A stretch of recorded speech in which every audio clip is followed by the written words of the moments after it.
రాబోయే పార్లమెంటు ఎన్నికల కోసం పెద్దపల్లి కాంగ్రెస్ టికెట్ను సీనియర్ కాంగ్రెస్ నేత స్వర్గీయ గడ్డం వెంకటస్వామి మనుమడు గడ్డం వంశీకృష్ణకే కేటాయించాలని పెద్దపల్లి బీసీ పోరాట సమితి నాయకులు కోరారు.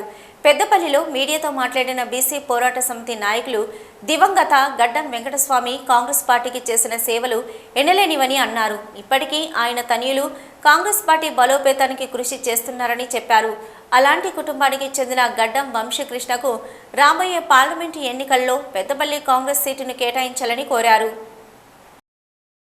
Peddapalli parliament seat Congress party అధిష్టానము యువనేత గడ్డం వంశీకృష్ణకు ఇవ్వాలని మా బీసీ పోరాట సమితి సంఘం తరపున కాంగ్రెస్ పార్టీ అధిష్టానాన్ని కోరడం జరుగుతుంది. వంశీకృష్ణకు ఎందుకు ఇవ్వాలంటే వారి తాత ఎవరైతే గడ్డం వెంకటస్వామి కాకా గారు ఉన్నారో 50 సంవత్సరాల పాటు పెద్దపల్లి పార్లమెంటుకు అన్ని విధాలుగా సేవలు చేస్తూ పెద్దపల్లి పార్లమెంటును అభివృద్ధి చేస్తూ నిరంతరం పేదల మనిషిగా పేరుగాంచి ఎంతో మందికి ఉపాధి అవకాశాలు కల్పించి ఈరోజు చిరస్థాయిగా నిలిచిపోయాడు వెంకటస్వామి గారు. రేపు పార్లమెంటులో ఈ పెద్దపల్లి పార్లమెంటులోని పరిశ్రమలు తీసుకొచ్చి అందరికీ ఉపాధి అవకాశాలు కలిస్తారని నిరుద్యోగులు ఎవరైతే ఉన్నారో వారికి ఉపాధి అవకాశాలు వస్తాయని మా యువజన సంఘం తరపున బీసీ పోరాట సమితి తరపున కాంగ్రెస్ పార్టీని మేము కోరడం జరుగుతుంది.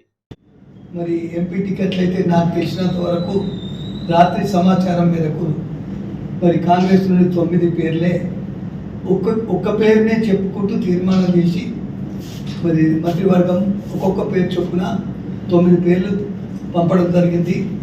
దాంట్లో సునీత మహేందర్ రెడ్డి, మరి ప్రవీణ్ కుమార్ రెడ్డి, మరి 3వ పేరే గడ్డం వంశీ, 4వ పేరు మరి రఘువీరారెడ్డి అని మరి ఇట్లా 9 పేర్లు పంపడం జరిగింది.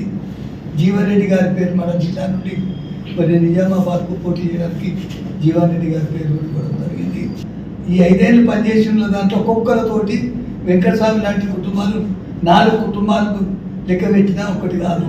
అందువరకు వీరి సంపాదన ముఖ్యం కాదు. కష్టపడి 50 ఏళ్ళ నుండి వెంకటస్వామి చిన్న ఇండస్ట్రీస్ పెట్టుకుంటూ ఇండస్ట్రీస్ పెట్టి ఎదిగిన తప్ప రాజకీయంగా ఏం కాదు.